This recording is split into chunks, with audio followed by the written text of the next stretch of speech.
Right now, somewhere behind your temple, an artery is already reacting to the last sugary drink you swallowed. Not tomorrow, not next week, but literally in this exact moment while you sit here reading this sentence. Most people imagine a blood vessel as a simple pipe, something sugar either clogs or leaves completely alone. That picture feels intuitive, almost comforting in its simplicity, and it is also completely wrong about what actually happens inside you. The inner lining of every vessel in your body is called the endothelium, and it behaves nothing like plumbing. It behaves like a living organ, sensing, signaling, and constantly adjusting to everything you eat, drink, and experience. If you unrolled that lining flat across a table, it would stretch farther than you could imagine, covering an area larger than most small countries combined. This tissue is not passive, and it is definitely not just holding your blood in one place. It decides moment to moment when vessels should widen to feed a hungry, oxygen-starved muscle downstream. It decides how easily platelets clump together, which matters enormously when a clot forms at the wrong moment. It decides what leaks out of your bloodstream and into the tissue surrounding every single vessel. It even talks chemically to your immune cells, deciding whether something happening deserves a full-blown response. So when we ask what happens to your vessels after 30 sugar-free days, we are really asking about several different systems. These systems move on completely different timelines, driven by completely different biological reasons, and none show up on a routine checkup. Some of these changes appear within days, quietly, invisibly, long before anything shows up on a scale. Others barely budge within an entire month, no matter how disciplined or committed you have been. By the end of this, you will know exactly which is which and why. Every tissue in your body rebuilds its own components at a wildly different pace than you might expect. Collagen, one of the two major structural proteins holding vessel walls together, refreshes itself roughly every 60 to 70 days. Elastin, the second major protein, behaves almost like a museum artifact sitting quietly inside you. Researchers estimate elastin's half-life at nearly 50 years, meaning most of yours was built decades ago. Most of what exists in your arteries today was formed before you even reached adulthood. It will likely still be there, largely unchanged, decades into your future as well. The endothelium itself replaces only a tiny fraction of its own cells daily, under completely normal, healthy conditions. 30 days occupies a strange, oddly useful position between these dramatically different biological clocks and timelines. It is nowhere near enough time to meaningfully rebuild collagen inside your vessel walls. It comes nowhere close to touching elastin, which barely changes across an entire human lifetime. But 30 days is absolutely enough time for the chemistry flowing through your bloodstream to shift. The actual composition bathing your vessels hour after hour can change substantially in that window. This exact gap between fast-moving chemistry and painfully slow structure shapes how researchers design their studies. Scientists studying sugar and cardiovascular markers consistently choose windows in this similar deliberate range. One landmark study used 3 to 4 week crossover periods specifically to catch shifting lipid levels in young men. A 12-week trial involving Latino adolescents successfully captured meaningful changes in triglycerides and inflammatory markers. An 18-month analysis, far longer than either of those, was required before blood pressure differences became statistically reliable. This pattern becomes our roadmap for everything that follows, moving in that exact same order. We start with the fastest-moving blood chemistry, the numbers that shift almost immediately after you cut sugar. Then we move towards slower inflammatory and microbial signals, the ones requiring weeks rather than days. Finally, we arrive at the honest, sometimes uncomfortable question of what 30 days truly cannot change. Of everything covered here, your blood fats respond faster than anything else in this story. In one tightly controlled feeding study, healthy adults drank beverages sweetened with increasing amounts of corn syrup.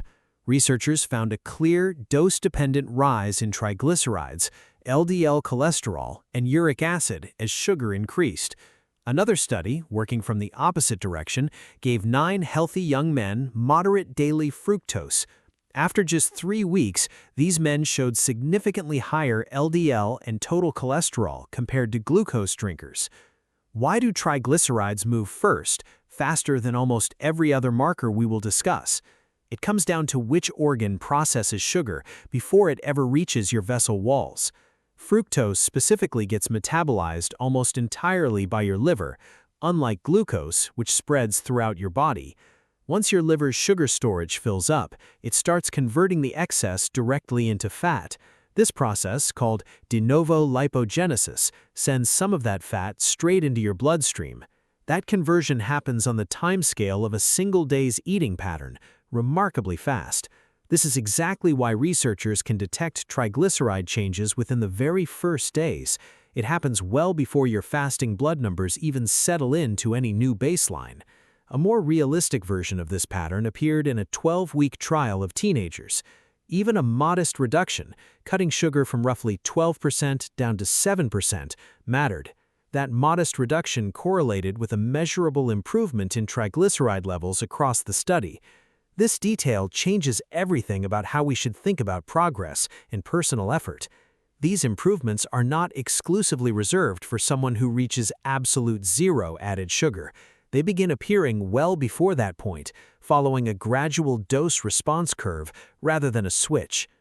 Blood pressure is where this story requires real honesty about a genuine gap in evidence. The most frequently cited data connecting sugary drinks to blood pressure comes from a major trial. Reducing intake by just one 12-ounce serving daily correlated with a real drop in pressure. Systolic pressure dropped about 1.8 millimeters of mercury, and diastolic dropped about 1.1 millimeters. That is a genuinely meaningful, statistically significant effect, worth taking seriously and celebrating. It was also measured across 18 full months, not over a mere 30 days. There are plausible biological reasons blood pressure could theoretically shift faster than that long timeline suggests.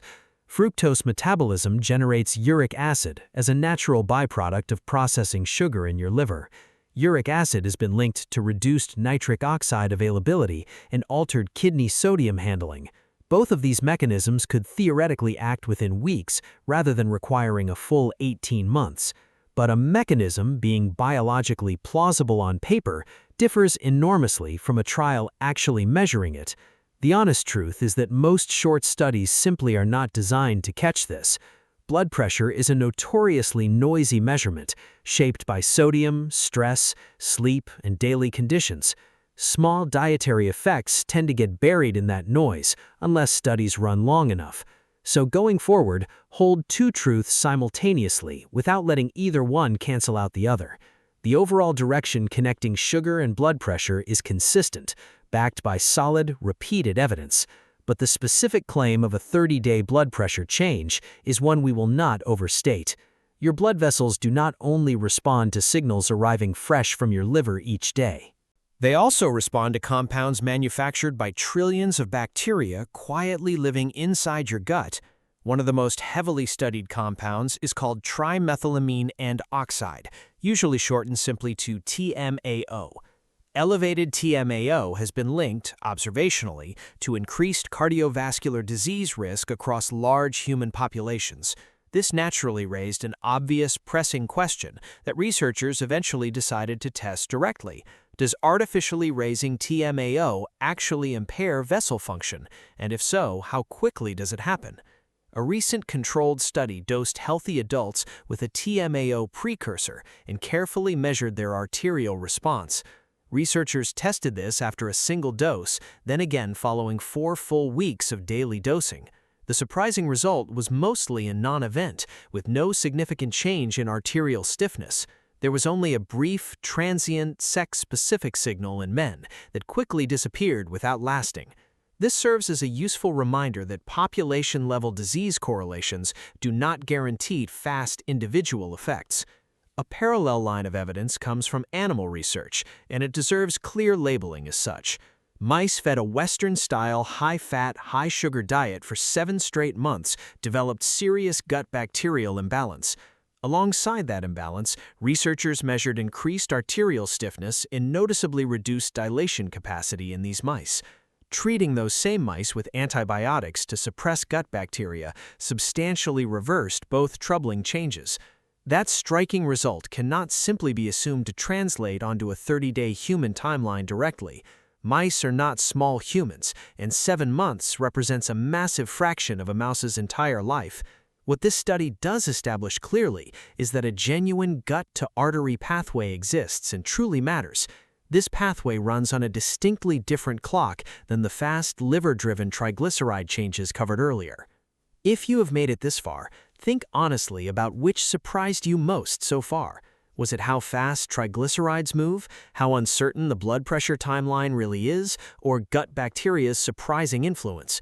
Inflammation gets thrown around as a scary, vague word, but its actual markers move on their own separate clock entirely. 3 markers get tracked most commonly, and in one 12-week teenage trial, one showed real improvement.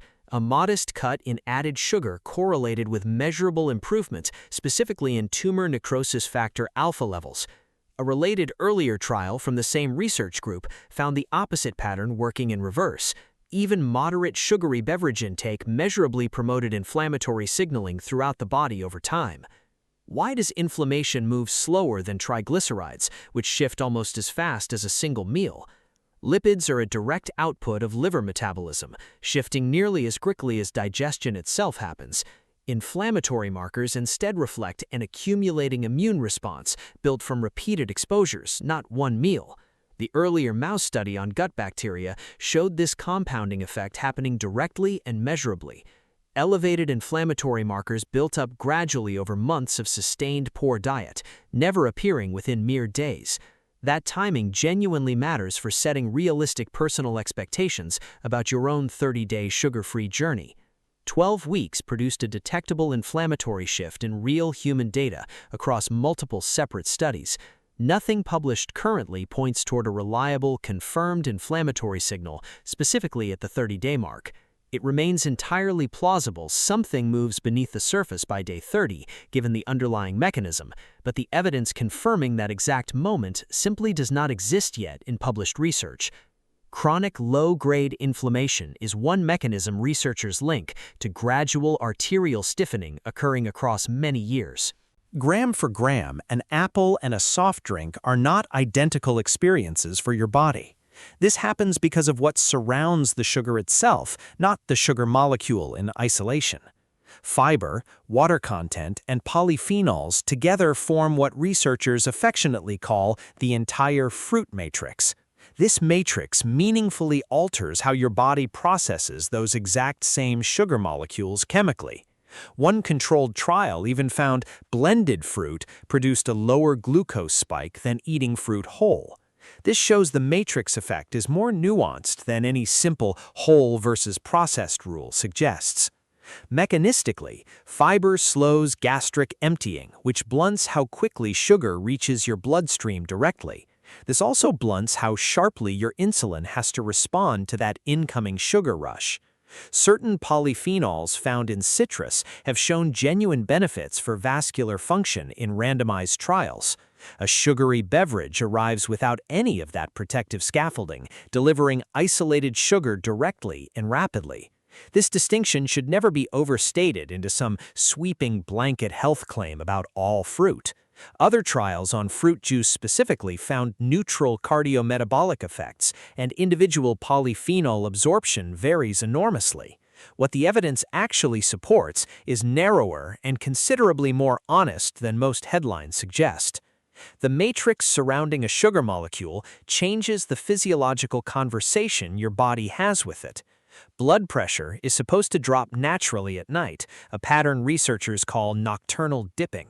This dipping is considered one important marker of a genuinely well-functioning cardiovascular system overall.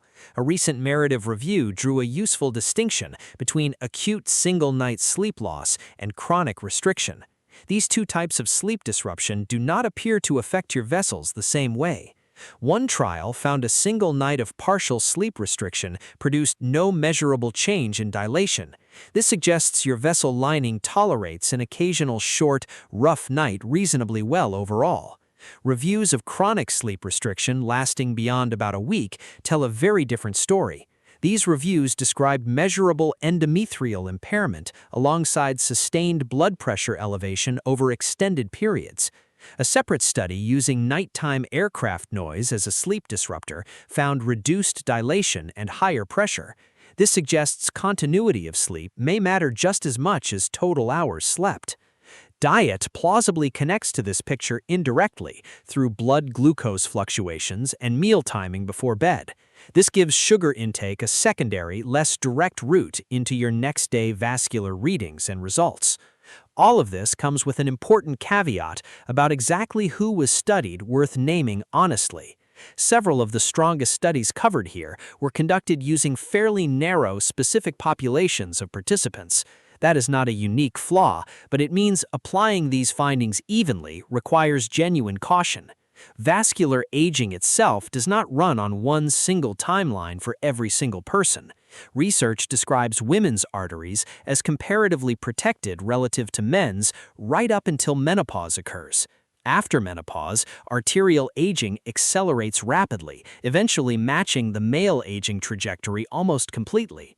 This acceleration ties to the loss of estrogen's inhibitory effect on collagen production in vessels. This postmenopausal shift coincides with faster collagen deposition and buildup of damaging cross-linked arterial proteins. Age generally moves arterial stiffness upward regardless of sex, doing so gradually across many decades. Against that backdrop, a 30-day dietary change never lands on some blank, untouched canvas. Someone further along that stiffening curve may register a completely different signal than a healthy young adult. So here is the honest answer, assembled carefully from every single marker we have covered together. Blood lipids move first and fastest, with triglycerides and LDL shifting within days to weeks. Inflammatory markers follow at a noticeably slower pace, with human data confirming change closer to 12 weeks. Gut-derived compounds like TMAO did not shift meaningfully within 4 weeks among healthy study participants tested. This suggests that particular pathway may simply need more time, or a different starting population entirely. Blood pressure needs the longest runway among every functional marker, with clear evidence spanning 18 months. The structural question of arterial stiffness rests on collagen and elastin, turning over across months and decades. This means the physical wall of your vessel will not measurably change shape within this window, even while everything happening inside it, chemically, keeps shifting substantially beneath the surface the entire time. This is where everything we opened with finally comes full circle and connects together. Doing its job was never one single thing, and 30 days answers differently depending which job matters. The answer is very likely yes for the chemistry constantly bathing your vessel, but not yet for the wall itself. That is the honest, unembellished answer this entire journey set out to uncover from the very beginning.